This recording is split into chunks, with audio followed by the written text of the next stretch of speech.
le mot pèlerinage, ça vient de pérégrin, peregrinus, qui voulait dire en latin étranger.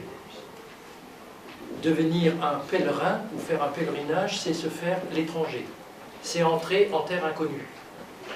Je suis Mme Journeau, je suis une dame de 68 ans. Je suis mariée, ça a son importance. Je suis maman de 7 enfants, voilà, dont les plus jeunes sont un petit peu plus vieux que vous, mais le dernier de mes enfants a une vingtaine d'années. Et j'ai exercé, à 18 ans, j'étais élève infirmière, et j'ai arrêté mon métier à 60 ans. Voilà, donc ça vous donne quand même une densité de vie, ce qui vous permettra peut-être de mieux comprendre pourquoi, à un moment, j'ai eu envie de partir sur le chemin. Si je vous ai précisé que je suis mariée, c'est quand je pars sur le chemin, je pars seule. Donc, ça veut dire que le mari, le compagnon, les enfants, tout le monde reste. Voilà. Donc, certaines personnes vont dire que c'est de l'égoïsme. Moi, je dis que c'est du temps pour moi. J'ai toujours eu envie de partir à partir de l'âge de 50 ans.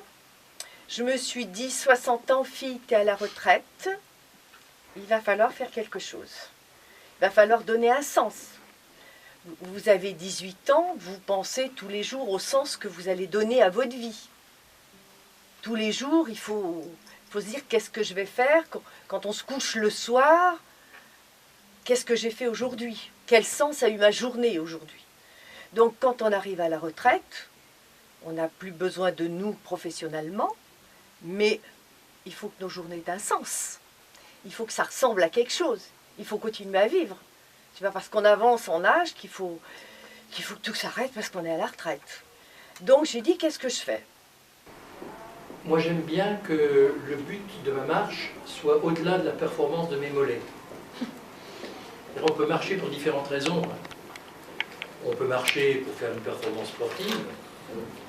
J'ai vu par exemple sur le chemin de Saint-Jacques des gens qui, arrivés le soir à l'étape, qui viennent vous dire « T'as fait combien aujourd'hui ?» Je dis « Oh, ben, j'ai fait, je sais pas, 28, je crois. » Enfin, dis-moi 52. Bon, je dis « Bon, ok, mais on joue pas dans la même cour. » Donc, quand on a réalisé que l'année Jacquère tombait en 2010, on s'est dit, en fin de compte, pourquoi est-ce qu'on ne partirait pas de Poitiers, de chez nous, et on essaierait, parce que quand on part sur le chemin, on ne sait pas du tout ce qui va se passer, on ne sait pas du tout si on va pouvoir arriver jusqu'à Santiago. C'est un rêve, c'est un désir, mais bon, c'est pas évident, hein, de toute façon, de marcher comme ça tous les jours, 20 km, le sac à dos, toujours, tous les jours. Hein, donc l'année, on s'est décidé, on a dit, bon, l'année Jacquère, allez, on va partir. Nous avons fait les Landes, hein, pour répondre à votre question. Bayonne, Andaille, et puis, on en parle ici après, cette année-là, nous avons fait le Camino del Norte. Je m'étais donné comme dernier départ, dernière possibilité de départ, 60 ans. J'ai dit, j'arrête de travailler, dans les mois qui suivent, je pars. Et je suis partie. Bon, je suis partie de ma maison, qui a un certain symbolisme. Et voilà, alors il y a un de mes enfants qui a ri. J'habite à côté de Vouillers, je ne sais pas si ça vous dit quelque chose. Il y a un de mes enfants qui a dit, oh, on ira la rechercher à Lusignan, c'est pas possible. Aller jusque là-bas, c'est pas possible. Et bien je suis partie. J'ai mis 2 mois et demi pour aller à Saint-Jacques-de-Compostelle. Voilà. Ça, c'était en 2008. Mon mari est revenu me chercher. Et c'est vrai qu'on s'en va. Voilà. Et on marche. Et au fur et à mesure que l'on avance, on lâche prise. Mais ça, c'est quelque chose de difficile à expliquer. On lâche prise. C'est-à-dire que la référence au temps n'est plus du tout la même. On n'est pas pressé parce qu'on prend son temps sur le chemin.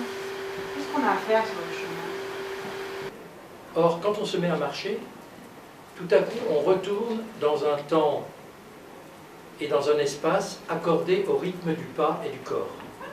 Et tout devient très différent. Et très très vite, on est pris par quelque chose de très étonnant parce que tout à coup, on se prend à avoir le temps de s'arrêter.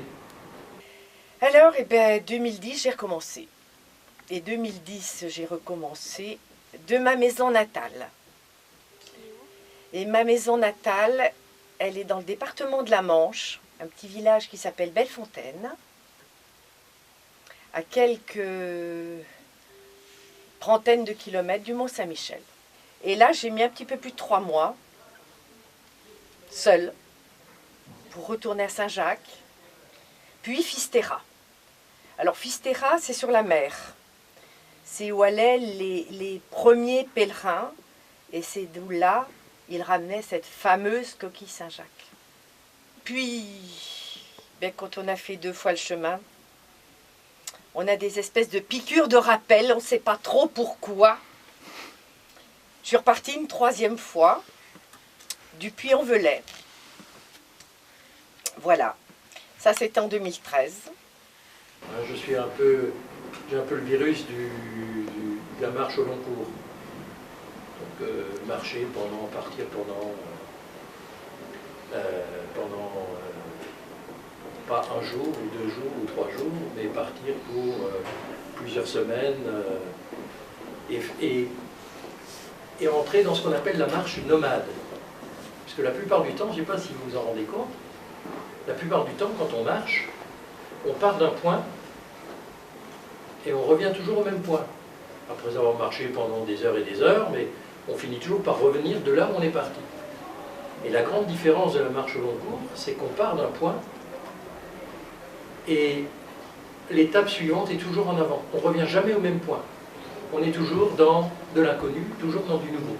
Et puis les rencontres, parce que sur le chemin on marche, mais le soir, quand on s'arrête, on rencontre d'autres marcheurs, d'autres pèlerins. On est tous pareils, on a nos godillots, et on a notre sac à dos, on est tous habillés pareil, il n'y a pas de chichi, il n'y a pas de... voilà. On rencontre toujours du monde sur le chemin. On rencontre toujours du monde. C'est des pèlerins, comme vous, comme moi, voilà. Mais ce sont aussi des gens avec qui on parle. Parce que dès l'instant où les gens vous identifient comme pèlerins, ils viennent vers vous. Et quand on marche seul, on est, je vais dire, invité. Les gens vous disent, eh bien, passez chez moi, on va prendre un café. Quand vous rencontrez quelqu'un dans un jardin, enfin moi je parle facilement, vous dites bonjour quand vous rencontrez quelqu'un.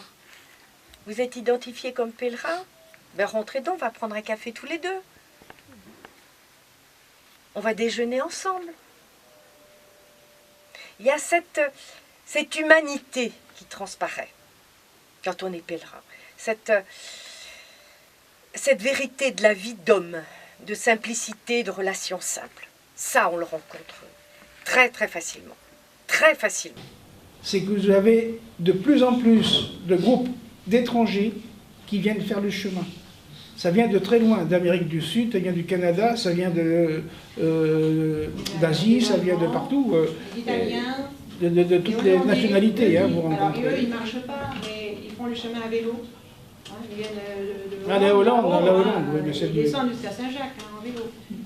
Le quotidien sur le chemin, ben écoutez, c'est se lever le matin avec un petit déjeuner incertain. Parfois, vous avez vous faire chauffer de l'eau pour vous faire un thé. Parfois, vous n'en avez pas, donc vous prenez l'eau de la douche, qui est chaude, pour vous faire le thé.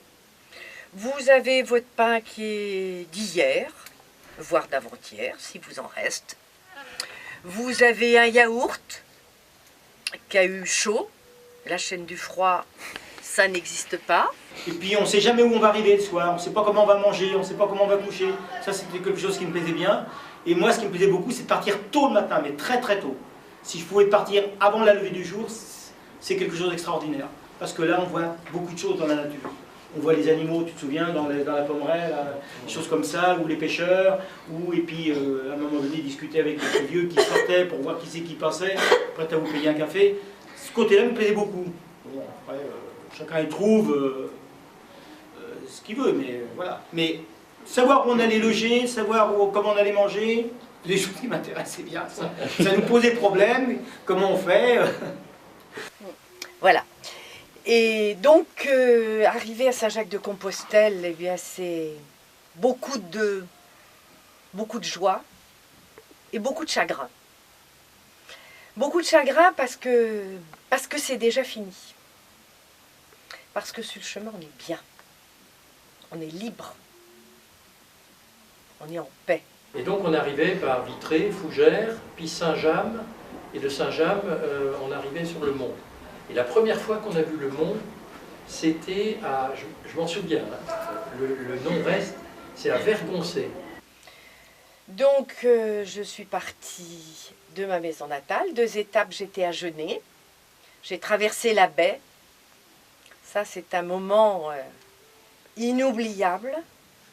Bon, pour l'avoir traversé la baie, puisque je suis là-bas, je l'ai peut-être traversée 10 fois et j'y étais encore le week-end dernier à faire une rando dans la baie parce que c'est bon, c'est chez moi, mais il y a plein de symboles dans la baie. La baie, elle est immense. Il y a le Mont Saint-Michel qui est immense. Et vous, ça vous ramène à vos dimensions d'homme ou de femme. Tout petit, tout petit, tout petit.